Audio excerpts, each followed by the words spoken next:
सविनय अवज्ञा की सीमाएं। तो आज हम लोग शुरू करेंगे कक्षा 10 की इतिहास सविनय अवज्ञा की सीमाएं। इसके पिछले के पार्ट मैंने अपने पिछले वीडियो में बना दिए हैं। तो चलिए स्टार्ट करते हैं।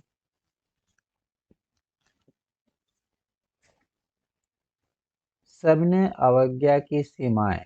सभी सामाजिक समूह स्वराज की अमूर्त अवधारणा से प्रभावित नहीं थे।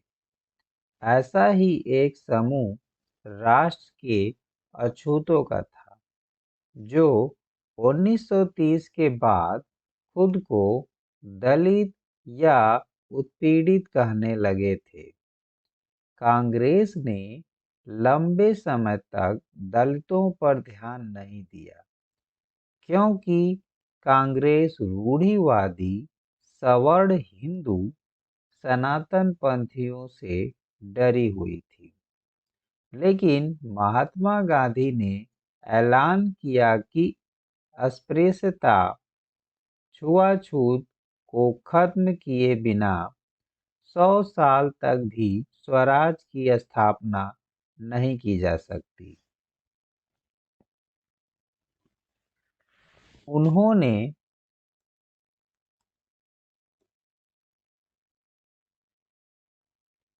अछूतों को हरिजन यानी ईश्वर की संतान बताया। उन्हें मंदिरों, सार्वजनिक तालाबों, सड़कों और कुओं पर समान अधिकार दिलाने के लिए सत्याग्रह किया। मैला ढोने वालों के काम को प्रतिष्ठा दिलाने के लिए वे खुद शौचालय साफ करने लगे। उन्होंने ऊंची जातियों का आह्वान किया कि वे अपना हृदय परिवर्तन करें और अस्पृश्यता के पाप को छोड़ें। लेकिन बहुत सारे दलित नेता अपने समुदाय की समस्याओं का अलग-अलग राजनीतिक हल ढूंढना चाहते थे। वे खुद को संगठित करने लगे। उन्होंने शिक्षा संस्थानों में आरक्षण के लिए आवाज उठाई और अलग-अलग निर्वाचन क्षेत्रों की बात कही, ताकि वहां से विधायी पार्षदों के लिए केवल दलितों को ही चुनकर भेजा जा सके। उनका मानना था कि सामाजिक अपंगता केवल राजनीतिक सशक्तिकरण से ही दूर हो सकती है। इसलिए सविनय अवज्ञा आंदोलन में दलितों की हिस्सेदारी काफी सीमित थी। महाराष्ट्र और नागपुर में यह बात खास तौर से दिखाई देती थी, जहां उनके संगठन काफी मजबूत थे।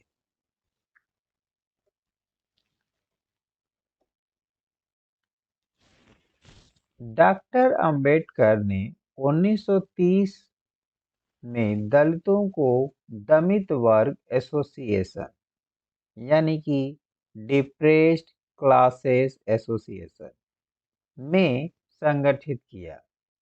दलितों के लिए अलग निर्वाचन क्षेत्र के सवाल पर दूसरे गोलमेज सम्मेलन में महात्मा गांधी के साथ उनका काफी विवाद हुआ। जब ब्रिटिश सरकार ने अंबेडकर की मांग मान ली तो गांधी जी आमरण अनशन पर बैठ गए। उनका मत था कि दलितों के लिए अलग निर्वाचन क्षेत्रों की व्यवस्था से समाज में उनके एकीकरण की प्रक्रिया धीमी पड़ जाएगी। आखिरकार अंबेडकर ने गांधी जी की राय मान ली और सितंबर 1932 में पूना पैक्ट पर हस्ताक्षर कर दिया। 1932 पूना पैक्ट हस्ताक्षर।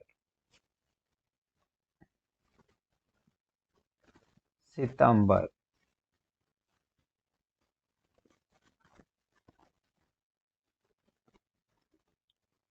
इससे दमित वर्गों, जिन्हें बाद में अनुसूचित जाति के नाम से जाना गया, को प्रांतीय एवं केंद्रीय विधायी परिषदों में आरक्षित सीटें मिल गईं।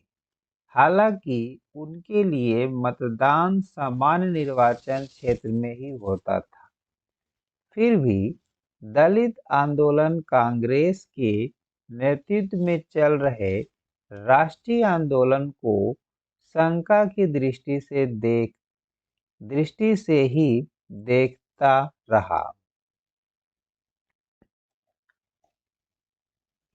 भारत के कुछ मुस्लिम राजनीतिक संगठनों ने भी सविनय अवज्ञा आंदोलन के प्रति कोई खास उत्साह नहीं दिखाया। भारत के कुछ मुस्लिम राजनीतिक संगठनों ने भी सविनय अवज्ञा आंदोलन के प्रति कोई खास उत्साह नहीं दिखाया। असहयोग खिलाफत आंदोलन के शांत पड़ जाने के बाद मुसलमानों का एक बहुत बड़ा तबका कांग्रेस से कटा हुआ महसूस करने लगा था। 1920 के दशक के मध्य से कांग्रेस हिंदू महासभा जैसे हिंदू धार्मिक राष्ट्रवादी संगठनों के काफी करीब दिखने लगी थी। जैसे जैसे हिंदू मुसलमानों के बीच संबंध खराब होते गए, दोनों समुदाय उग्र धार्मिक जुलूस निकालने लगे। यानी जैसे जैसे हिंदू मुसलमानों के बीच संबंध खराब होते गए, दोनों समुदाय उग्र धार्मिक जुलूस निकालने लगे। इससे कई शहरों में हिंदू मुस्लिम सांप्रदायिक टकराव व दंगे हुए। हर दंगे के साथ दोनों समुदायों के बीच फासला बढ़ता गया।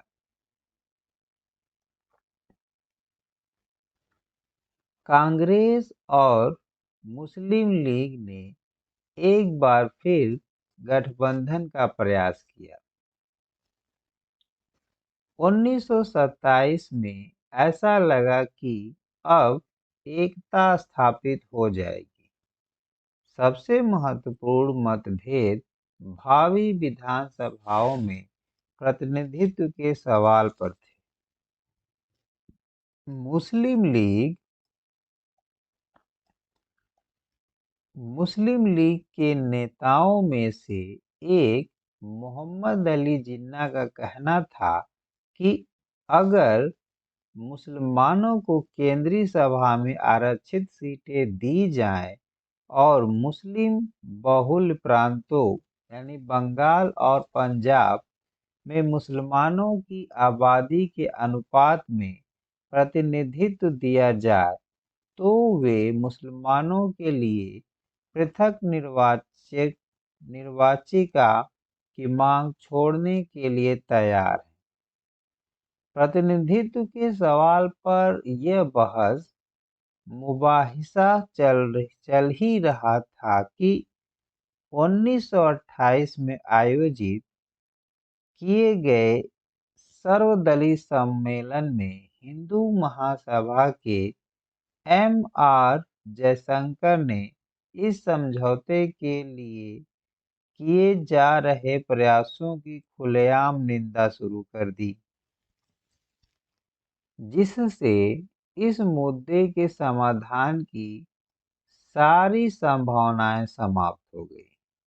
जब सविनय अवज्ञा आंदोलन शुरू हुआ, उस समय समुदायों के बीच संदेह और अविश्वास का माहौल बना हुआ था। कांग्रेस से कटे हुए मुसलमानों का बड़ा तबका किसी संयुक्त संघर्ष के लिए नहीं था। बहुत सारे मुस्लिम नेता और बुद्धिजीवी भारत में अल्पसंख्यकों के रूप में मुसलमानों की हैसियत को लेकर चिंता जता रहे थे।